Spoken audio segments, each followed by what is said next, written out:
everyone, and welcome back to my channel, and welcome back to the long-awaited how-to videos yet again. In today's video I'm going to show you how to do a simple change. Now when you do a simple change, it's important you know how to collect the canter, how to do a canter to walk, and after teaching a simple change it gets quite exciting because then you can teach a flying change. So we're going to start today with how to do a simple change. So yeah, let's get going.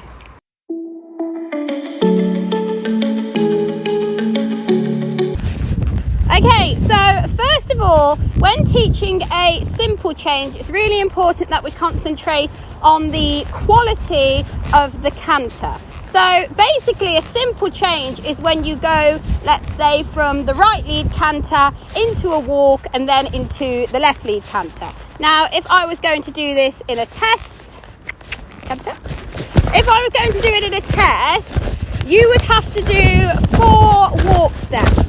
But because we're not doing it in a test, I might vary the amount of walk steps that I actually do. So I might not do 4, I might sometimes do 3, I might sometimes do 5, I might sometimes walk for about 10 strides. So, you know, in your training, make sure that you vary the amount of steps that you do so that your horses don't, you know, predict what you're doing.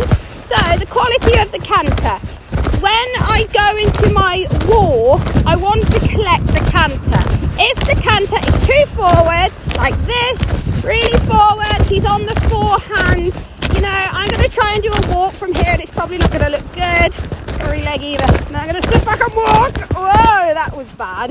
So, you know, he fell on the forehand. It didn't look very pretty. It wasn't as we wanted it for a test. If I did that in a test, they would say that he fell on the forehand and it would get a very low mark. So how do I make that better? Oh, steady. Okay, so I'm going to pick up the canter again. So how do I make it better? I'm going to collect the canter. I'm going to make the canter go a hell of a lot slower. I'm going to sit him on his bum. I'm going to ask him to listen and then walk. Now, it still wasn't the best transition back into the walk, but it was a hell of a lot better because he wasn't pulling and landed on his forehand. So I'm going to pick up the canter once more. I'm going to try for a better one. Really collect him. Big half halt, sit back, half halt, sit back, and walk. Now that was a hell of a lot smoother. You know, he didn't look like he was pulling and he was listening. Also, the fact that I have done a couple already, that's why he's actually listening better. Okay, so that's just doing my canter to walk, making sure the canter is collected. So I always like to think when I do my canter into the walk, make my canter as close to my walk speed as physically possible. So what I want to do is make that canter speed really slow, but the hind leg's still active, so I still keep my inside leg on, but the canter is going really slow so that it's very close to the walk pace, and that is what's going to make it look smoother. Okay, so you see me do the canter to walk, but what is a simple change? Simple change is when we change the direction and we're going to change the leg.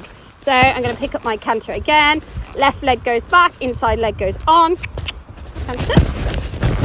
And remember to go and have a watch of the how to canter to walk, walk to canter, because you obviously need to know how to do that as well. So yeah, right, I'm going to do this across the middle so you can see it.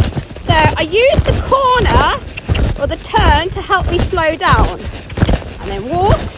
Not great. I change the bend. He also should stop.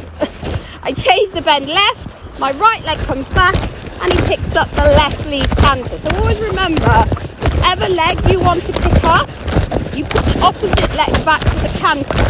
So now I'm on the left lead.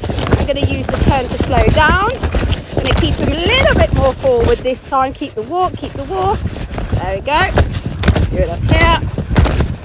Collection, sit back, lower leg back. Keep the walk, 2, 3, 4, canter. Good boy. So what I'm actually doing now is an exercise where we do the simple change on a little bit of a serpentine, and you can really use the turn to slow down. So sit back, up, 2, 3, 4, canter. I change the bend, my left leg comes back. This time I'm going to walk for a bit longer. Sit back, walk, 2, 3, 4, 5, 6, 7, canter. Good. So what's happening is I'm not letting him dictate the number of strides, so that I am the one putting the aid on, making him listen. Sit back, lift up, 1, 2, 3, 4. Staying on the serpentine exercise, using those corners to help me collect him. Good boy. Making sure I change the bend as well. Now remember, when we change the bend, it doesn't mean I'm going to swing his head round the other way. It just means I'm getting him to slightly change the flexion, so he's looking in that direction to where I want to go, which is going to help him indicate which leg I want him to go on. In fact, what I'll do is just do it towards you guys so that you can actually see me change the bend. So again, I'm going to use the turn to help me collect him and work. So watch my bend, a little bit of left bend, right leg back. Okay? Again, not a great transition, but we'll show everything. And then turn him off. I'm going to do it again, going the other way. Oops. So get my balance back.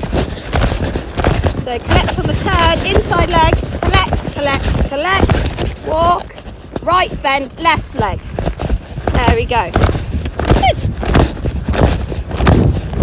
Okay, so the quick roundup of that video is, number 1, your horse must know how to go from walk to canter. Please go back and look at the older videos and you will find a video of me teaching a horse that actually didn't know how to walk to canter, so it's a much better video to watch. Watch the how to walk to canter video, and that is like your start of teaching the simple changes. Second of all, make sure the canter is not going too fast. I can't dictate that enough, because the quicker the canter goes, the messier it is, the more they're going to fall onto the forehand, and the less you are going to get that transition. And then after that, remember, once I've got my transition back down into the walk, vary the amount of walk strides you do at home. If you do it in a competition, it's 1 horse's length or 4 strides. You must count those 4 steps. And then when you go back up into canter, it's the opposite leg to the canter lead. If I want to canter left lead, it's my right leg. If I want to canter right lead, it's my left leg. Okay, so that is the end of this video. I really hope you've enjoyed it. If you have any questions, just leave them in the comment section below. And yeah, I'll try my best to get back to you. Thank you for watching.